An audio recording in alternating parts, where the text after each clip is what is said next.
here in South Napa, just looking at the panorama. I'm on Stanley Lane, and from here I can see the notable and interesting skyline of South Napa and the mine.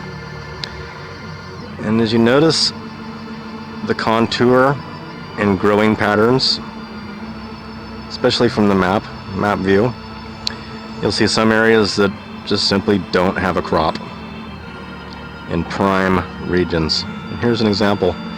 You can see it's terraced, and the reason that is that's very, very rocky, craggy, ungrowable soil in those rows and terraces. And we're going to look at these eucalyptus for a second. This has been a fantastic observation. I've seen it for years and I just can't stop looking. These are the biggest trees anywhere. These are just huge. And we're talking like 100-foot tall, huge. And they run all the way across the street. And they follow this straight path. 2 rows with a road in the middle crossing 3 stone bridges. The current power lines run parallel, and this current road does run parallel. And the tops of the trees are all the same height, even though the ground is not flat by any means. A lot of hills. Normally you'd think the trees would follow those hills, but obviously they were planted when the ground was flat. There's just no other way around it. These hills came later. But it gets to be a really interesting discussion. Do a little squirrel moment here. This is a Chardonnay crop, just about ready for harvest. Just about ready. These eucalyptus trees are not from here.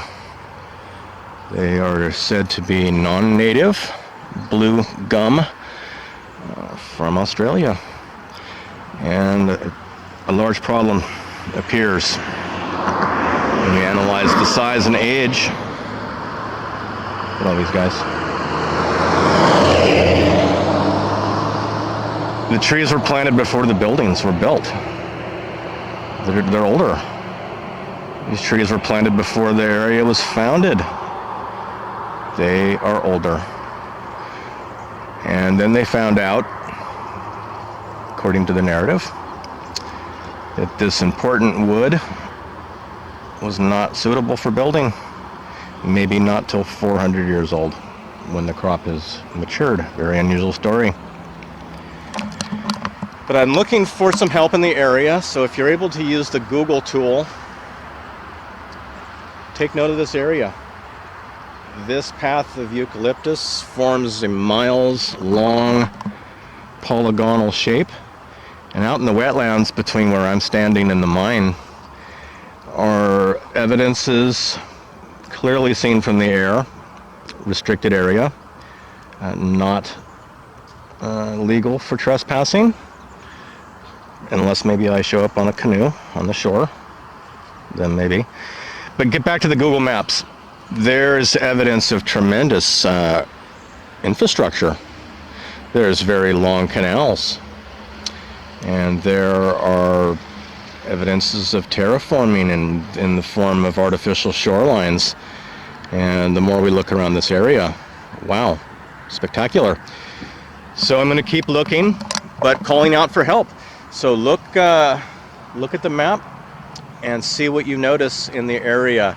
I'm almost convinced at this point, because of the time that I've spent examining the maps, that this is what some might term a, not a star fort, but a star civilization, a star city. The shapes are here. The large construction in the foothills, which is completely destroyed, yet fully visible, is here. So I'm looking at all of it and looking at the time period when they say the county was 10,000. There's just too many things here. There's too many brick buildings, and most of them, 70%, have already been torn down. But the ones now, still incredible, still strong, not falling from recent earthquakes.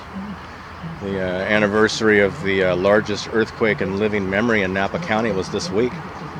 So there's no one living that's experienced a stronger. And it mainly ruined buildings of questionable construction, some of the older buildings, but for the most part, the brick buildings had cosmetic repair only, and most of it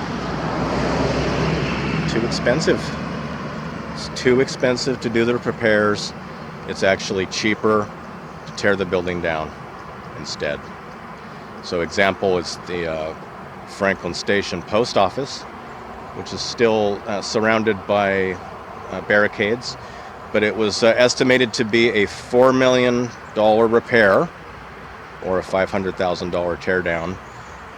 The residents want the building, and it's stuck, and nothing's happening, and they're probably going to just leave a tiny facade of the building and build probably the ugliest hotel you've ever seen, and you'll probably have to spend $500 to spend the night there, because it'll be an amazing piece of history for everyone. Amazing, won't it be? So, little chat, just trying to figure it out here, but get on the map, and we'll see what you see.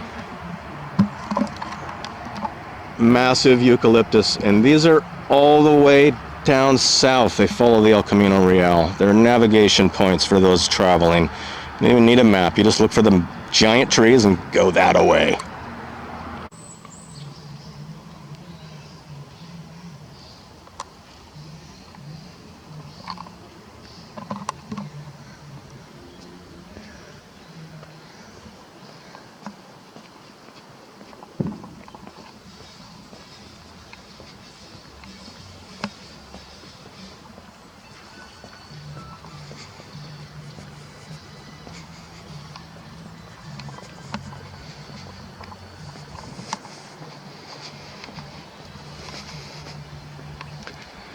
Amazing path, amazing trees. Quite a few have been cut down, but the energy is here. Yeah, I'm immediately feeling it. I'm just empowered through here. Walk faster.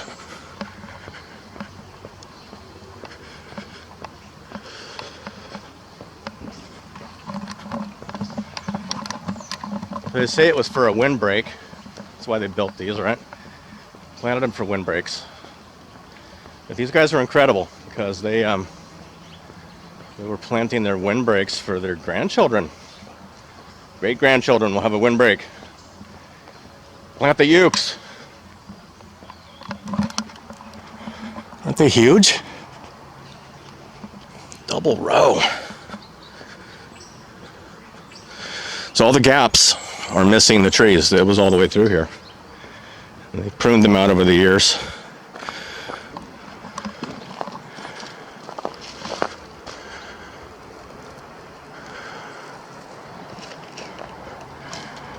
Do you have eucalyptus in your area? Have you seen them? Have you touched them? Smell them. Softest surface you'll ever walk on. This is the hardest tree you'll ever touch. Smells great. The peels off, but they're supposed to be valuable extractions from the eucalyptus. The oils could have curative properties, good for possibly stopping fleas and ticks and rashes and itches and various things.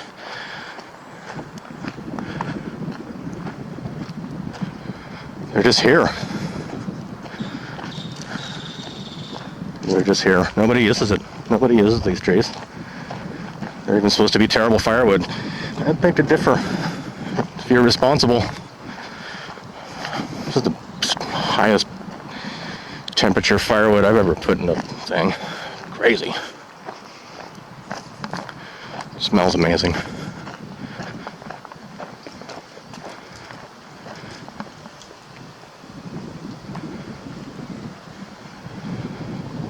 Look at that row.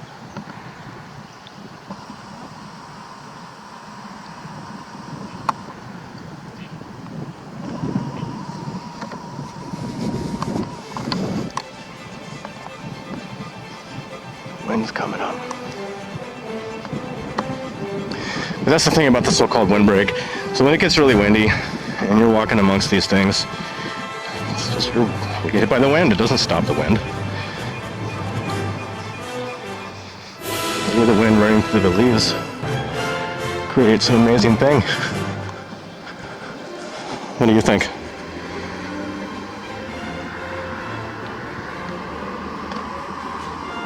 Here's the hill this guy's going up. Over and over, but the trees are all the same height.